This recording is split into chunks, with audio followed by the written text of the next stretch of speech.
Tous, nous sommes ravis de vous accueillir pour cette webconférence sur le thème de la nouvelle ergonomie NEOPS. Ce que nous allons vous présenter dans un premier temps aujourd'hui est le fruit en fait de quasiment une année de travail de nos développeurs pour tenir compte finalement d'à peu près 300 entretiens que j'ai eus avec un certain nombre d'entre vous tout au long de l'année. On en a fait une synthèse et on a décidé dans 10 jours de déployer un certain nombre d'améliorations sur notre nouvelle plateforme NEOPS. Donc, on respecte en cela notre promesse d'évolutivité sans surcoût dans le cadre de vos abonnements, de vos contrats.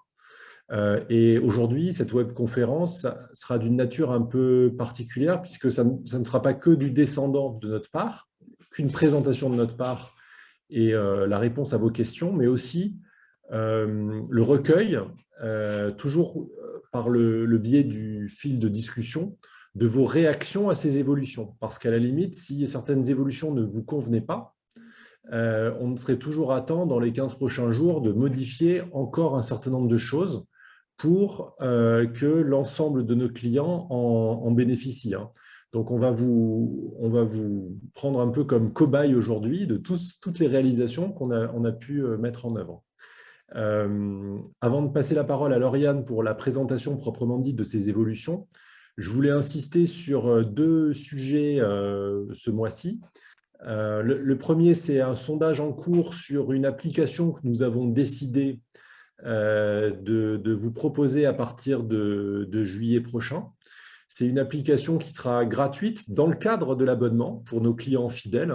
C'est-à-dire que votre abonnement au site Internet vous donnera droit à disposer de cette application.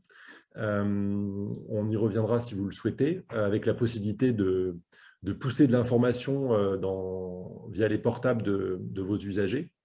Et donc, ce sondage, on a déjà eu plus de 120 retours de votre part. Donc, on vous invite vraiment jusqu'au 21 avril à y répondre. Ça va nous permettre effectivement d'enrichir notre cahier des charges avant de développer cette application et de mieux cerner les fonctionnalités que vous voulez voir figurer dans cette application. Donc, merci vraiment d'y répondre.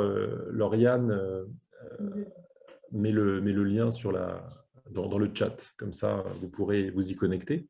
Et le deuxième message aussi qu'on voulait vous partager, c'était de l'importance finalement d'utiliser de manière générale des messageries professionnelles, j'allais dire aux couleurs, mais au nom de votre mairie.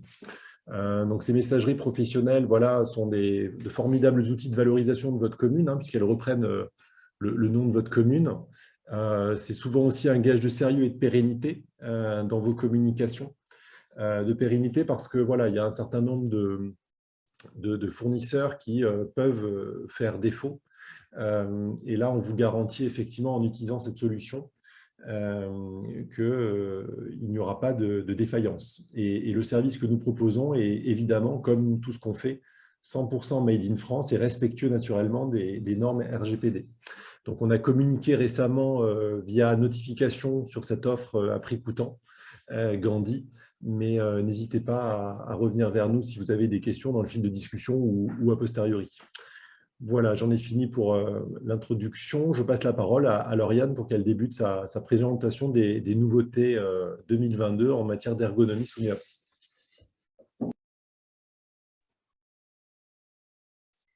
Bonsoir à toutes et à tous. Avant de faire la présentation à proprement parler, comme d'habitude, je vais vous expliquer à quel endroit vous allez pouvoir transmettre vos remarques. Comme Pierre-Philippe Lacroix vous expliquait, cette webconférence a un format un peu différent de d'habitude où il y a beaucoup de descendants et une partie questions-réponses. Là, on va faire plutôt une présentation rapide via des captures d'écran notamment des améliorations à venir et on répondra à toutes les questions et remarques qui nous seront transmises en fin de séance. Donc, pour poser vos questions, celles et ceux qui ne sont pas encore familiers, si vous utilisez Zoom en format PC, vous avez un bouton discussion en bas ou conversation qui vous permet d'ouvrir le chat dans la partie droite. Dans ce chat d'ailleurs, il y a quelques instants, j'y ai mis le lien du sondage de l'application mobile dont parlait Pierre-Philippe Lacroix.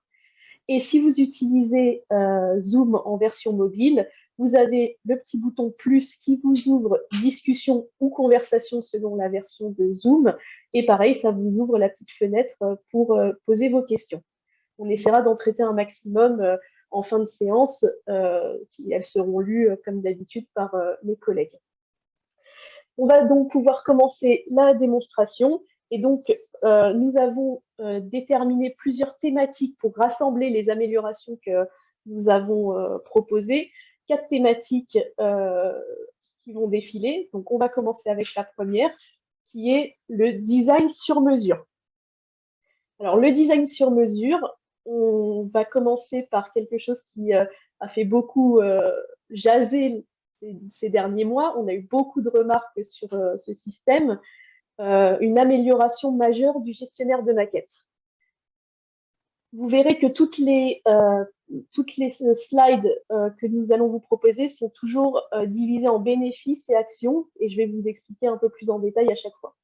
Donc là, le gestionnaire de maquettes, pour celles et ceux qui ont travaillé déjà sur leur site, c'est un espace où vous êtes autonome sur la mise en place du design de votre site, qui était déjà, selon le catalogue, de 9 maquettes sur mesure, c'est-à-dire que chaque client pouvait adapter sa maquette à ses couleurs, à son logo et à ses besoins en termes d'éléments en page d'accueil. Mais ce qu'on nous avait fait remonter précédemment, c'est que c'était long, un peu compliqué à prendre en main et parfois un résultat pas forcément à la hauteur de l'outil qu'on vous mettait entre les mains parce qu'il y avait beaucoup d'options. Donc nous, on a réfléchi à comment vous faire gagner du temps et comment avoir un rendu harmonieux de votre site internet tout en conservant une personnalisation accrue et non contrainte de votre site. Et du coup, on a mis en place plusieurs mesures. On a refondu ce gestionnaire de maquettes. La première mesure, c'est que vous, contrairement à avant, il n'y aura plus jamais de maquette vierge quand vous arrivez dans le catalogue. À partir du moment où vous rentrez dans une maquette pour la visualiser, sur laquelle vous n'auriez jamais travaillé, bien entendu, elle sera d'office préchargée avec des couleurs que nous vous proposons, qui sont les couleurs, vous l'aurez sûrement vu dans la capture d'écran, de Neops. Donc déjà, ça vous permet de voir une maquette préformatée et surtout de vous repérer dans l'espace avec les éléments que nous vous proposons. La deuxième grosse amélioration, et la principale, c'est que nous vous avons préparé un espace qui s'appelle votre charte graphique et qui va vous permettre de remplir vos couleurs de votre logo ou de votre blason. Pour vous expliquer une charte graphique pour un graphiste, pour un graphiste qui vous expliquerait le principe, il ne faut jamais dépasser 5 couleurs. Vous avez la principale, la secondaire, la couleur dite accent, c'est-à-dire qui ressort par rapport à ces 2 premières couleurs, et 2 couleurs complémentaires qui viennent ajouter de la couleur à votre charte tout en étant peu utilisée. Donc, nous vous avons préparé cet espace, votre charte graphique, ou comme avant avec la petite pipette, ou en tapant le code couleur hexadécimal HTML, vous allez pouvoir sélectionner vos couleurs. Vous pouvez sélectionner également votre logo et votre bandeau selon la maquette que vous choisirez. Et l'intérêt, c'est que toutes les couleurs que vous allez mettre en place vont automatiquement se diffuser dans la maquette. On a fait en sorte qu'il y ait une harmonie immédiate, un accord des couleurs automatisées de toute votre charte, sans que vous ayez à aller dans chaque option pour aller le faire à la main comme c'était le cas avant. De cette manière-là, si vous voulez mettre 10 minutes, un quart d'heure à faire votre maquette, c'est possible. Vous mettez vos 5 couleurs, vous mettez votre logo et vous sélectionnez vos widgets, des éléments en page d'accueil, et vous n'avez rien à changer. Si vous voulez aller plus loin dans la personnalisation, vous pourrez quand même retrouver les options d'avant. Simplement, elles seront circonscrites à vos couleurs à vos couleurs de votre charte, et vous pourrez dire par exemple le menu de navigation qui était en couleur principale, je veux la passer en secondaire et ça remplacera. Mais vous n'aurez plus jamais à faire la pipette sur toutes les options que nous vous proposions. Donc un véritable gain de temps, un site plus harmonieux, plus joli, pour le dire en des termes concrets. Et tout ça, évidemment, pour toutes les maquettes. qui sont proposés dans le cadre de NEOPS. Nous ferons une webconférence plus tardivement dans l'année sur tout ce qui concerne les maquettes. On ira un peu plus loin sur le sujet. Là, c'était vraiment l'outil de gestion de maquettes que nous voulions vous montrer, améliorer dans ces termes. On va passer, j'espère que du coup, cette amélioration vous plaît et vous convient et que vous serez... et n'hésitez pas à réagir avec vos questions entre chaque slide. N'hésitez pas à poser toutes les questions en amont. On va passer à l'amélioration suivante, toujours dans le cadre du design sur mesure. On nous a fait remonter à plusieurs reprises dans le cadre de l'assistance, dans le cadre des entretiens DG et même dans le baromètre, que le logo réseau des communes qui était en haut du navigateur ne permettait pas un visuel personnalisé pour la commune. On s'est dit que c'était un bénéfice pour vous de pouvoir personnaliser cet aspect-là, de le montrer dans les favoris de vos usagers, dans les moteurs de recherche, quand vous ouvrez toutes les pages de votre site, remplacer la petite icône réseau des communes par la vôtre. Dans ce cadre-là, on vous a rajouté tout simplement une option dans les données de votre site où vous saisirez votre logo et ça le mettra automatiquement. Si vous ne mettez rien, ça conservera le logo réseau des communes, mais vous n'aurez plus le favicon original qui était imposé comme auparavant. Je vois je vois tout de suite qu'il y a des amateurs de favicon personnalisés dans le chat, c'est parfait. N'hésitez pas à poser des questions. On va faire le suivant puisque le favicon c'était un sujet qui s'expliquait rapidement. On va parler du pied de page du site. Le pied de page du site, dans les remontées que nous avons eues sur l'année dernière, toujours par les mêmes biais, on nous a souvent indiqué que les informations en pied de page étaient incomplètes parce qu'on ne voyait pas les horaires d'ouverture du secrétariat de la mairie ou des permanences. On a donc amélioré cet espace par deux aspects. Le principal, c'est tout simplement la possibilité d'ajouter, si vous le souhaitez, par une option les horaires d'ouverture. Donc, ça se mettra dans le pied de page de votre site sur toutes les pages. Une accessibilité du coup directe à ces informations pour vos usagers, quelle que soit la page du site où ils se trouvent. Et en supplément, pour éviter de noyer l'information dans beaucoup de textes, un reformatage du bouton contact par formulaire pour le faire ressortir sous un autre aspect.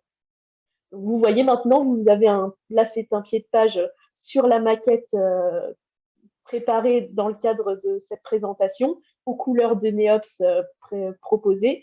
Et dans ce cadre-là, vous voyez le texte avec vos coordonnées postales, le téléphone, le bouton formulaire qui apparaît de façon différente et les horaires d'ouverture qui apparaissent en dessous dans le formatage que j'ai préparé, c'est-à-dire avec de l'italique, du gras, etc.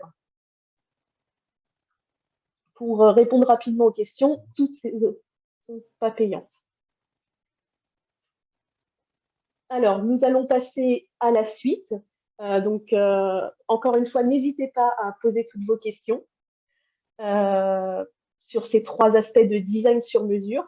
On va passer désormais à l'ergonomie du site, la simplicité d'utilisation de la plateforme.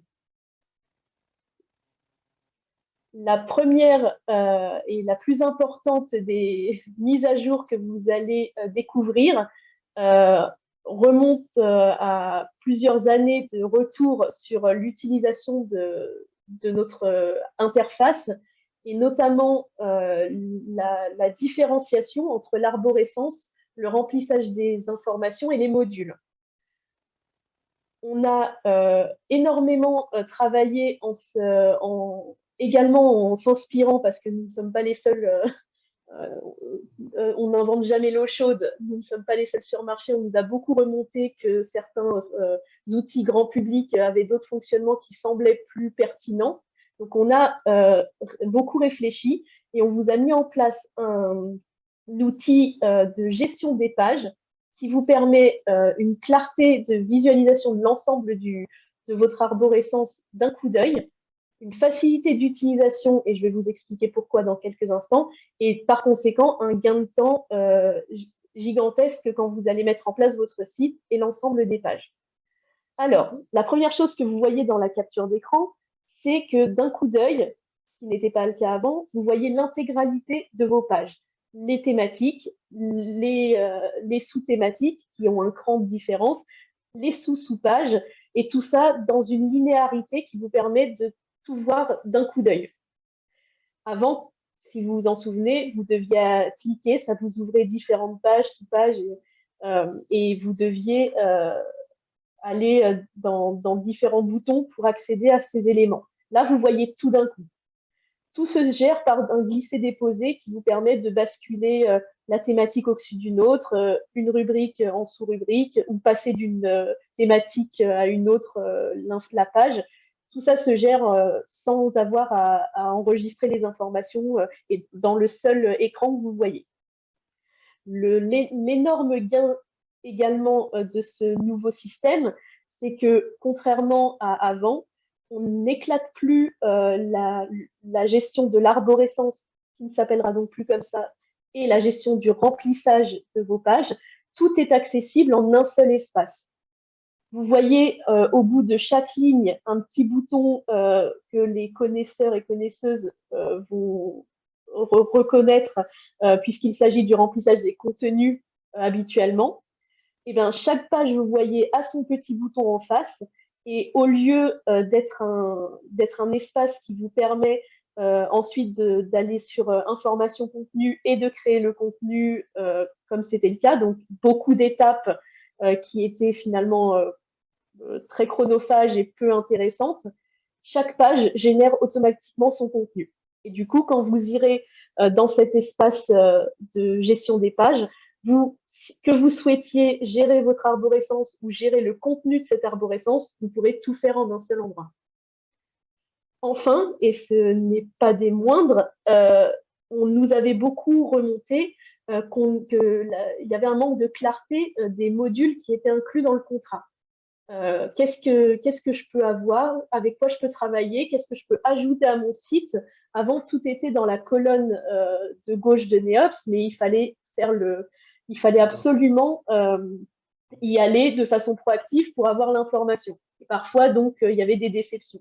Là, en un coup d'œil dans la partie gauche, quand vous ouvrez votre site Neops, vous retrouvez les modules qui sont inclus dans la prestation et qui sont non utilisés, sachant que ceux qui sont utilisés sont dans la partie droite où vous voyez module entre parenthèses agenda par exemple ou actualité. Et en dessous, vous avez tous les modules qui sont disponibles en supplément de votre contrat avec la possibilité de les commander en direct.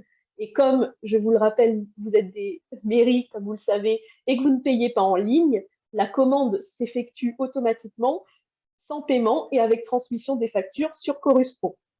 Donc, si vous avez un dimanche après-midi absolument envie d'ajouter le module annuaire des associations à votre site, pas besoin de devis, pas besoin de carte bleue et de note de frais auprès de la mairie. Vous cliquez sur le petit caddie et ça fait la commande automatiquement. Donc voilà, cet espace-là rassemble toutes les remarques que nous avions réceptionnées sur la gestion des pages et j'espère qu'il vous plaira et qu'il sera facile à prendre en main. Évidemment, pour toutes les personnes qui ont déjà un site Neops, tout ce que vous avez fait sera traduit dans ce nouvel espace. Vous ne recommencez absolument pas à zéro. C'est la même chose d'ailleurs pour les maquettes. Vous ne recommencez pas à zéro, simplement, ça vous permettra de reprendre la main dessus avec le nouveau système. Toujours dans la simplicité d'utilisation et l'amélioration de l'ergonomie,